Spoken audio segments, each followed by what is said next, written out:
આ વિડીયોમાં આપણે અર્થઘટન અને અર્થનિરૂપણ એટલે કે ઇન્ટરપ્રિટેશન એન્ડ કન્સ્ટ્રક્શનનો અર્થ અને તેના પાયાના સિદ્ધાંતોનો સંપૂર્ણ અભ્યાસ કરીશું.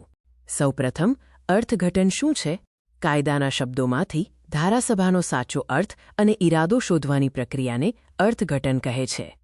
હવે આપણે અર્થઘટન, ઇન્ટરપ્રિટેશન વિરુદ્ધ અર્થનિરૂપણ, કન્સ્ટ્રક્શન વચ્ચેના મૂળભૂત ભેદને સમજીશું.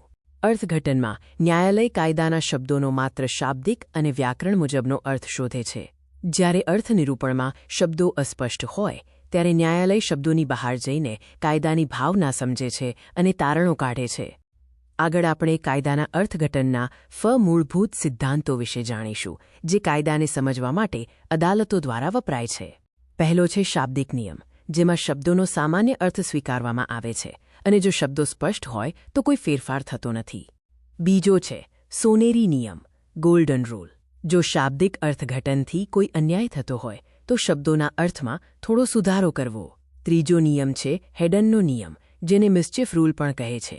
આ નિયમ દૂષણને દૂર કરવા માટે બનાવવામાં આવ્યો હતો. ચોથો નિયમ છે સુમેળપૂર્ણ અર્થઘટન, જેને હાર્મોનિયસ કન્સ્ટ્રક્શન કહે છે.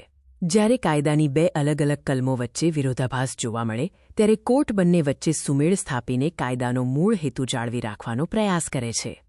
નિષ્કર્ષમાં અર્થઘટન અને અર્થનિરૂપણ ન્યાયતંત્ર માટે મહત્વપૂર્ણ સાધનો છે. આ સિદ્ધાંતો સુનિશ્ચિત કરે છે કે ન્યાયાધીશો તેમની મર્યાદાઓનું ઉલ્લંઘન ન કરે અને ન્યાયનો જીવંત શ્વાસ જળવાઈ રહે. અર્થઘટનનો અર્થ અને પાયાના સિદ્ધાંતોનો સંપૂર્ણ અભ્યાસ કરવા બદલ આભાર.